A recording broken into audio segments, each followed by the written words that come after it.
All right, here I am sitting down with Cesar. Hi, nice to meet you. Nice to meet you. Welcome to ISHI 35. Yes. Is this your first ISHI? It is, yeah, it's my first ISHI. It's your first ISHI, and what brought you to ISHI? Well, my friends actually, because they were ambassadors, I think 2 years ago, and then one of them also went last year, and so they've been telling us to come to ISHI, and now it's here in Texas. They're like 4 hours away from where we're at, so I was like, I have to go this year. That's spectacular. Yeah. What did you bring with you? Are you presenting anything? Yes, so I'm doing a poster presentation on my research recovering human DNA from maggots. So, yeah. Okay. Yeah. Okay. Cesar, I did not know that was a thing. Yeah. When you're presenting your poster, are people coming up going, I didn't know that was a thing? Mm-hmm. Yeah, it's something people don't really think about. People just think about like swabs or bone samples. Yeah. But I like doing a lot of the forensic entomology. Okay. And so I was able to combine forensic DNA with forensic entomology. And so my research is getting human DNA from maggots. So maggots have a specialized organ where they can store food. And so if there's maggots on the body on a cadaver, you can dissect that organ, and analyze it for human DNA. Yes. So has this ever come up before? Are investigators often collecting the maggots? Like, is there a backlog of maggots that no one's ever extracted the DNA from? No, so it's not really being used maggots aren't being collected for like DNA analysis. Okay. They're being collected for like post-mortem interval, like time of death situations by actual entomologists. But there's been studies where we can get human DNA or like whatever they're feeding off from maggots, but they're not being used in casework or in courts. But I think it's just there's a lot of hesitance, or there's not this idea of being able to use them because there's not a bunch of research that goes into that. So just being able to show it, so a lot of my research is like just trying to get the DNA out, the extraction process, to be able to then say, we've got it out of the maggot, we've got the human DNA extracted, now what can we do afterwards? And you can just take the extract and just go with the normal DNA workflow that we already know. Right. Mm-hmm. So I work at Promega, and I'm not aware that we have a human DNA from maggot kit available. Yeah. So I'm wondering, how in the world, what was your chemical, how did you do it? So what's your process? Yeah, so one of my early projects was testing out different extraction kits. So it was like Helix, which is something that traditional forensic entomologists use, and then I tested out several other kits. But what I've learned was that the extraction methods at least have to have some purification steps. Yes. So that way, we already know like traditional samples, they have inhibitors. Maggots have their own inhibitors, especially we're trying.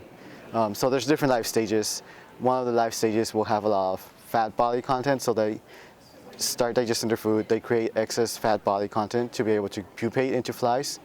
And so they can store all their food or nutrients in this fat body content, but that would be an inhibitor for us. So whatever kit we choose, we have to have a purification step.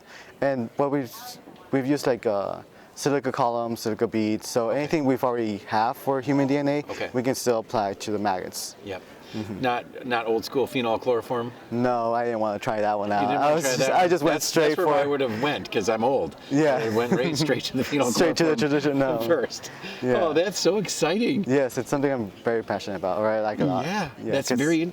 How did you build this passion? Where did this come from, Cesar? It started in my undergrad. So I started doing research under one of the professors at Sam Houston State, Dr. Sybil Buchelai, and she does forensic entomology.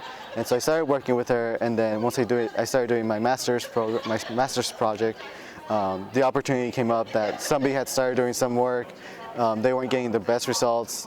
I was able to keep on working on that. Yeah. So I kept doing that, and it's just, I like the idea of it because it's like bugs, DNA. Also, it's kind of like outside of a CSI TV show. Like, you always see TV shows being like, we have this maggot, we have this sample, and it gives all the answers. And now it's like, a maggot can give us human DNA answers. Yeah, that's amazing. Yes. That was good. So when you were younger, was it the bugs you were interested in? Actually, no. No? No. That didn't come until you got into these classes? Yeah, until I started taking like general entomology in university. Yeah. It's when I started getting interested in bugs. When I was younger, it was just like, I wanted to be a pilot, or I wanted to be, I don't know, something normal. And now I'm just here like, I want to do forensics research specifically with bugs. Well, you know, being here at ISHI, you are as normal as it comes. Yeah, right? no. Like you are the normal. This is good. Well, you're thinking outside the box, going with the maggots, though. That's amazing. That's kind of what I want to do, is just outside the box forensics research. Yeah, that's really interesting. So, being at your first ISHI here, have you found it to be helpful? Like, are you making good connections and things like that? Yeah, it's nice seeing like all the presentations from yesterday and then today, all the fake work. It's been interesting seeing all those come up. So I'm hoping to like lean into academia and teaching and research. And right now I'm actually doing, I'm working as a professor at Sam Houston, and I'm gonna start introducing them to genetic genealogy. And then seeing the Bint's case being like solved on stage was like, I get to tell students about that experience. So it's very nice meeting people, seeing all these presentations where cases where the work we're doing are actually like impacting lives in real time. Yeah, isn't that amazing? Yeah, I think that the forensics community is all about that, right? Working together for that common goal. Yes. To have moments like that, right? That's amazing. Well, thank you very much for stopping by and chatting with me. Yes. Will I see you at ISHI 36? I hope so, yeah. Yeah, that'd be great. All right, thank you so much, Cesar. Thank you so much, yeah. Nice to meet you. Great.